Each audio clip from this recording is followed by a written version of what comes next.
Welcome back to the ABC General Hospital Spoilers channel. Today, we will learn about the explosive tension brewing around Drew Cain's shooting mystery and how it could drag innocent lives into chaos. In the shadowy undercurrents of Port Charles, loyalties are fracturing like glass under pressure, and no one feels the weight more than Drew Cain, who's refusing to let his near-death experience become a noose around Willow Tate's neck. As whispers of arrest swirl through the PCPD corridors, Drew is poised to unleash a bombshell accusation against Michael Corinthos, leveraging a fabricated recovered memory to shift the blame and protect the woman who's captured his heart amid the ruins of their shattered romance. This isn't just about justice, it's a high-stakes game of revenge, redemption, and desperate family bonds that could redefine alliances in the Quartermain and Corinthos circles forever. To truly grasp the storm about to hit, let's step back to the pivotal moments that set this powder keg alight, starting with Anna Devane's methodical raid on Elizabeth Baldwin's cozy home. After Willow's heartbreaking wedding fiasco with Drew, where vows were exchanged in a blur of optimism only to crumble under the weight of hidden secrets and family interference, she sought refuge under Liz's roof, turning the nurse's spare room into a temporary sanctuary from the Corinthos custody wars. Liz, ever the steadfast friend with her own history of turbulent loves and medical crises, welcomed Willow without hesitation, offering not just a bed but late-night talks over herbal tea about resilience in the face of Port Charles' relentless drama. But recent clues, like cryptic notes and mismatched timelines from the shooting night, have thrust Willow into the spotlight as a potential culprit, forcing Anna to comb through drawers and closets with the precision of a seasoned spy. Imagine the tension, Liz hovering nervously by the kitchen counter, her mind racing to memories of her own past suspicions with Franco and the endless Baldwin family entanglements, while Anna's sharp eyes uncovered anomalies that screamed foul play. This search wasn't random. It stemmed from forensic traces linking Willow's movements to the alley where Drew was gunned down. Perhaps a stray fiber from her scrubs, or a forgotten accessory that now paints her as the villain in this tragic tale. As the dust settled from that intrusion, Anna emerged with a mysterious bundle, a cloth-wrapped object roughly the size of a handgun that sent chills through the room, hinting at the recovery of a long-lost relic from the Quartermain vault. She politely, but firmly requested Liz's presence at the station, not as a suspect, but as a witness to corroborate timelines, all while probing deeper. And where might your house guest be hiding today? Liz's response was measured, her loyalty to Willow clashing with her ingrained respect for the law. But the subtext was crystal clear. Anna's crosshairs were locked on the beleaguered mother, not the loyal nurse who'd weathered storms from Jason Morgan's resurrections to her son's identity crises. This moment amplified the dread, evoking flashbacks to Anna's glory days dismantling Casa Dini conspiracies, now repurposed for a domestic betrayal that could unravel the fragile piece Willow had scraped together post-wedding, adding layers to the intrigue.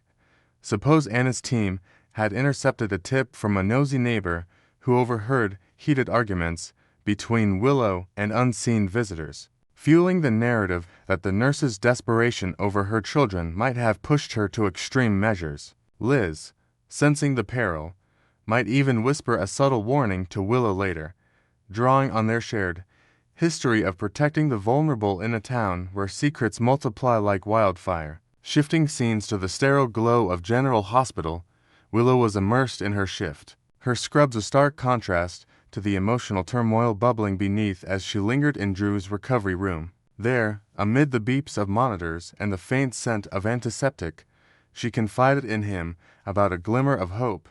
Michael, despite their bitter divorce and the venomous custody battles, had begrudgingly greenlit supervised visits with their precious Wiley and little Amelia. These weren't carefree park playdates, but structured one-hour sessions under the watchful eye of a neutral family therapist. A compromise born from court-mandated therapy that dissected every parenting flaw like a scalpel. Willow's eyes lit up with a mix of gratitude and guarded optimism, her voice cracking as she described Wiley's infectious laughter during their last brief encounter and Amelia's tiny fingers clutching her own reminders of the life she fought so hard to reclaim after cancer's cruel grip and the Corinthos family's ironclad control. Yet, beneath her resolve lay a raw desperation. As a single mom stripped of her rights, every tick of the clock until those visits felt like an eternity, especially with Michael's lawyers circling like sharks, ready to exploit any sign of instability. Drew, bandaged and brooding from his bedside, absorbed her words with a furrowed brow, his military-honed instincts kicking in to question the setup's sincerity. Drew's skepticism wasn't unfounded. In Port Charles, where betrayals lurked behind every family dinner, he saw this as a potential snare orchestrated by Michael to further tarnish Willow's image. Picture Drew's mind flashing to hypothetical scenarios. The therapist, perhaps a crony with ties to Sonny's old network, jotting notes that could be twisted into courtroom ammunition portraying Willow as erratic or emotionally unfit. Willow had entertained those doubts too, her therapist sessions already marred by probing questions about her failed marriage and Drew's influence. But her maternal drive overrode the fear she'd endure biased evaluations, scripted interactions, and even Michael's smug oversight if it meant hearing Wiley babble about his latest toy or watching Amelia's first wobbly steps toward her. This vulnerability humanized Willow beyond the suspect label, revealing a woman whose post-cancer rebirth included fierce advocacy for maternal rights, perhaps even secretly consulting a pro bono lawyer to challenge the visitation limits. Drew, in turn, felt a surge of protectiveness, his own fragmented past with the Quartermaines fueling a vow to shield her from more pain, even as his injuries throbbed like a reminder of the bullet that nearly ended it all. The plot thickens dramatically this week, with Anna Devane likely swooping in like a hawk to either slap cuffs on Willow or drag her downtown for an intense interrogation that could last hours under fluorescent lights. Speculation runs high that the wrapped item from Liz's home is none other than Edward Quartermaine's antique revolver, a family heirloom vanished years ago during one of the mansion's infamous heists and now resurfacing as damning evidence tucked away in Willow's belongings. How it got there remains a puzzle. Did Willow stumble upon it innocently while unpacking, or was it slipped in during a moment of chaos? Either way, the optics are disastrous for the nurse, especially since her alibi hinges on hospital shifts that overlap suspiciously with the shooting timeline. Envision the arrest unfolding right in Drew's room, Anna bursting through the door, badge gleaming, her British accent cutting through the air as she recites Willow's rights, while nurses scatter and patients gawk from adjacent bays. Willow's face would drain of color, her mind reeling to the custody implications if jailed. Those precious visits evaporate, leaving Wiley and Amelia in Michael's unchallenged custody. A nightmare that could scar the kids with abandonment echoes reminiscent of Carly's own childhood losses. Drew Kane, however, isn't one to spectate from the sidelines. His repeated dismissals of the shooters' identity mask a burning vendetta against Michael, whom he blames not just for the bullet but for dismantling his future with Willow. Foaming with rage in private moments, Drew has confided to no one but his own reflection that framing Michael would serve dual purposes, settling old scores from their brotherly rivalry exacerbated by the Aurora Quartermaine mergers, and restoring Willow's family unit under his heroic guidance. He's so enamored with her envisioned stolen glances during her visits, his hand brushing hers in silent promises that he'd overlook her potential guilt, rationalizing the shooting as a misguided cry for help amid her stresses. This obsession traces back to their whirlwind courtship, where Drew saw in Willow a partner untainted by Port Charles' mob underbelly, only for Michael's interference to poison it. To execute his plan, Drew might fabricate a memory flash during the interrogation chaos, dramatically recounting a shadowy figure with Michael's build and gait pulling the trigger, complete with invented details like a whispered taunt or the glint of a Corinthos signet ring under streetlights. Compounding Michael's vulnerability, his recent unchaperoned visit to Liz's house, where he cornered Willow to relay the visitation updates, a conversation laced with passive-aggressive barbs about her new distractions with Drew. This off-the-cuff meeting, hot on the heels of the Quartermaine mansion warrant fiasco involving planted drugs and falsified logs, raises massive red flags. Without witnesses, it positions Michael as the ideal patsy for evidence tampering. Perhaps he lingered too long in Willow's room, his fingerprints now dusting that suspicious drawer, or a security camera glitch conveniently erases his arrival, making it look like he staged the gun to divert suspicion from his own shady dealings. In this web of deceit, Michael's arrogance stemming from years of wielding Corinthos power plays could be his undoing, alienating even allies like Dana Falconeri, who might question the timing amid ongoing investigations into the shooting's ties to corporate espionage. For Willow, Drew's intervention could crown him her knight once more, potentially swaying a judge to loosen custody strings if Michael's character is assassinated in court. Yet, the ripple effects loom large: fractured Quartermain trusts, escalated Corinthos feuds, and Willow navigating freedom at the cost of deepened doubts about loyalties. As Port Charles teeters on this cliffhanger, one thing's certain: Drew's drastic gambit will ignite fireworks that no one saw coming. Next, we will learn about the explosive developments shaking up Port Charles over the next 2 weeks. As October sweeps heat up toward November's high-stakes drama, ABC General Hospital promises a whirlwind of passionate romances, tangled betrayals, heart-pounding mysteries, and jaw-dropping twists that will leave fans on the edge of their seats. From budding love stories that ignite like fireworks to dark secrets unraveling family ties, these spoilers for October 13th through 24th reveal a town teetering on the brink of chaos, where alliances shift faster than the tides and no one is safe from the fallout. In the midst of all this turmoil, one of the sweetest threads weaving through the canvas is the blossoming connection between Molly Lansing Davis and Cody Bell, a pairing that's been simmering under the surface for months. Molly, ever the poised attorney with a heart full of hidden vulnerabilities from her own family dramas, finally musters the courage to lay bare her deepest emotions to Cody during a quiet moment at the stables where he works, his rugged charm contrasting her polished world. Cody, who has long masked his own scars from a turbulent upbringing involving foster homes and unspoken losses, listens intently, his eyes lighting up with a mix of surprise and genuine affection that hints at his reciprocal interest, perhaps even flashing back to a childhood memory of stargazing alone that makes her confession feel like a lifeline. To process this leap, Molly turns to her trusted confidant, Dana Falconeri, sharing the details over coffee at Kelly's, where Dana, drawing from his own experiences with loss and redemption through his police work, gently encourages her by painting Cody not as a troubled drifter, but as a man of quiet strength and loyalty,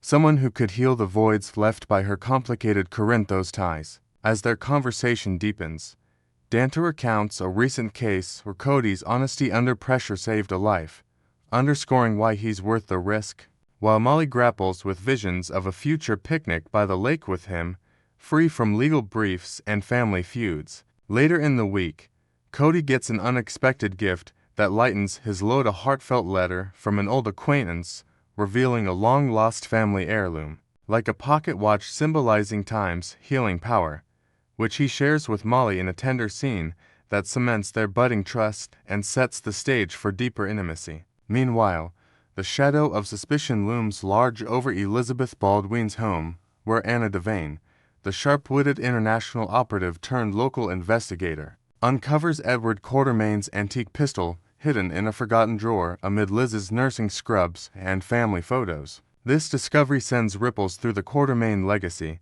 as the gun, engraved with the family crest and tied to a long-buried scandal involving Edward's ruthless business dealings in the 1980s, raises questions about why it ended up in Liz's possession, perhaps planted during a late-night visit by a desperate ally or foe. Anna's methodical search, warrant in hand, exposes not just the weapon but layers of Port Charles history, including whispers of how Edward once used it to intimidate rivals during power struggles, now potentially linked to modern crimes that could topple empires. As Anna pieces this together, her mind races to the recent shooting of Drew Kane, wondering if this relic holds the key to motives rooted in corporate greed or personal vendettas. With flashbacks to Edward's domineering presence at past galas adding emotional weight to the find, the fallout from Drew's attack intensifies when Willow Tate, the resilient young mother who's already navigated cancer battles and identity crises, faces a devastating blow, an impending arrest that crashed into her life like a storm during a routine check-in at the hospital. Blindsided in the corridors where she once found solace volunteering, Willow's world crumbles as handcuffs loom, her mind immediately flashing to Michael Corinthos, her devoted husband, whose protective instincts have bordered on obsession lately, especially after heated arguments over his Oran Enterprises' ambitions. She pieces together a theory that Michael, in a misguided bid to shield her from scrutiny over their shared secrets like the forged documents from her Metro Court days, might have orchestrated the frame-up, planting evidence to divert attention from his own shady dealings with investors. Yet, the plot thickens with equal suspicion on Carly Spencer, the fierce entrepreneur whose recent visit to Liz's home, under the guise of discussing Jocelyn's college plans, could have been a cover for slipping in incriminating items. Carly's history of bending rules to safeguard her children, from faking medical records in past custody fights to allying with mob figures, makes her a prime suspect in Willow's frantic deductions. Imagining Carly's steely resolve in a dimly lit room, rifling through drawers while whispering justifications to herself, Willow confronts the heartbreaking possibility that her mother-in-law's love has twisted into something dangerous, potentially fracturing the fragile family unit she's fought so hard to build. Adding fuel to the investigative fire, the Port Charles Police Department turns its spotlight on Nina Reeves, the resilient magazine mogul whose loyalty to her daughter has always been her Achilles heel. Questioned in a stark interrogation room, Nina squirms as detectives present irrefutable security footage from the Metro Court, debunking the airtight alibi she crafted for Willow, claiming a late-night business meeting that never happened, complete with fabricated timestamps from her phone logs. Nina's face pales as the video rolls, showing her instead at home scrolling through old photos of her lost child, a poignant reminder of her own adoption traumas that drove her to lie without hesitation. As pressure mounts, Nina weighs confessing partial truths about overhearing suspicious calls involving Drew's rivals, but her mind wanders to the consequences, losing custody access to her grandchildren or facing perjury charges that could shutter her media empire, forcing her to improvise a tale of mistaken identity that barely holds water. This grilling not only exposes Nina's vulnerabilities, but hints at broader conspiracies, perhaps tying back to her deception past, where corporate espionage blurred lines between friend and foe. Tensions reach a boiling point between Christina Corinthos Davis and Ava Jerome, two women whose paths have crossed from outright warfare to an uneasy partnership in the shadows of Alexis Davis's sprawling basement. At a crossroads marked by whispered arguments and stolen glances through barred doors, they confront the reality of their co-conspiracy, holding Rick Lansing captive amid piles of old legal files and dusty wine racks, a setup born from Rick's meddling in a land deal that threatened both their interests. We anticipate a fragile truce forming as Christina, grappling with her own identity struggles post-transition, proposes a deal Ava's art world connections in exchange for Christina's insider knowledge on mob finances, sealing it with a tense handshake that echoes their shared history of gallery, scandals, and courtroom clashes. This alliance could unlock escapes from their respective plights, like using Rick's hidden safe to fund a new venture,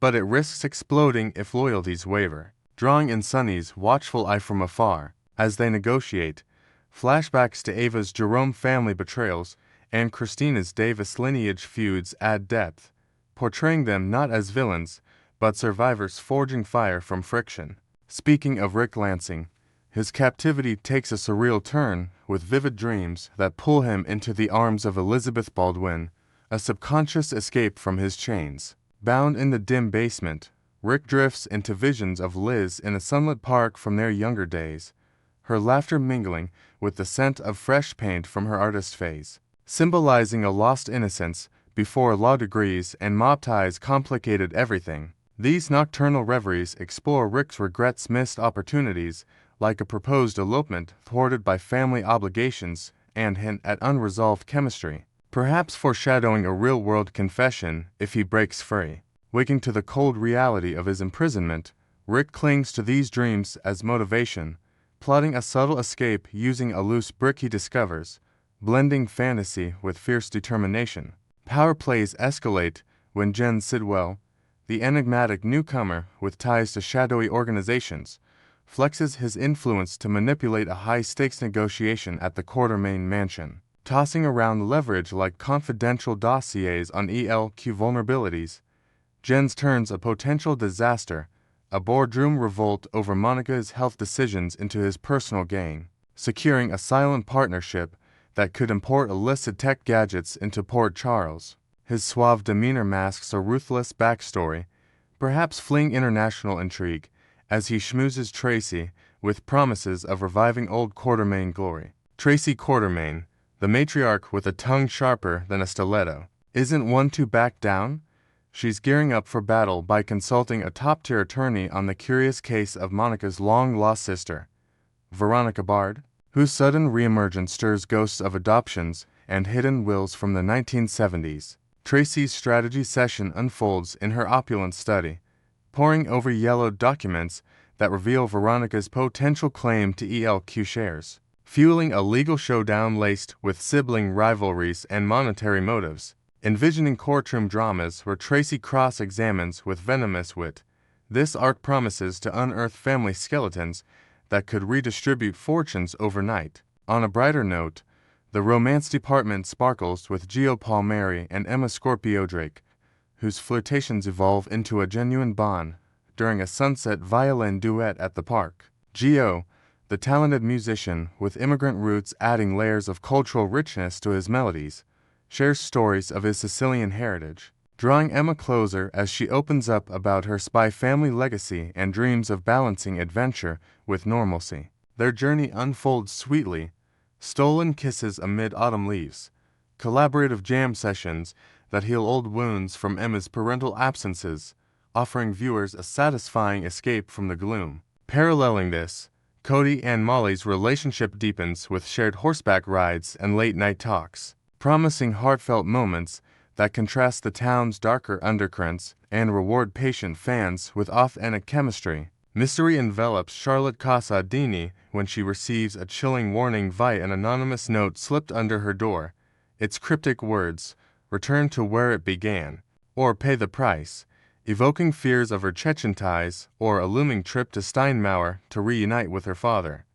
Valentine Casadini. Charlotte, the resilient teen navigating her Casadini curse of intrigue, ponders if this ties to Valentine's imprisonment, imagining emotional prison visits filled with paternal advice on survival. Anna Devane, piecing together the gun puzzle, begins to eye Michael Corinthos suspiciously, recalling surveillance showing him at Liz's just before her raid, perhaps slipping the weapon in during a faux check on Willow's health. Driven by paranoia over corporate espionage targeting his marriage, this suspicion propels Anna to track down Jack Brennan, the ex-CIA operative whose cryptic phone call from a safe house hints at global plots intersecting Port Charles, setting up a clandestine meeting in a foggy dockside warehouse. Finally, Jason Morgan treads a perilous path, balancing his fierce guardianship over Britt Westburn, whose return from the dead stirs memories of their Swiss safe house escapes, with his unyielding protection of Carly Spencer amid her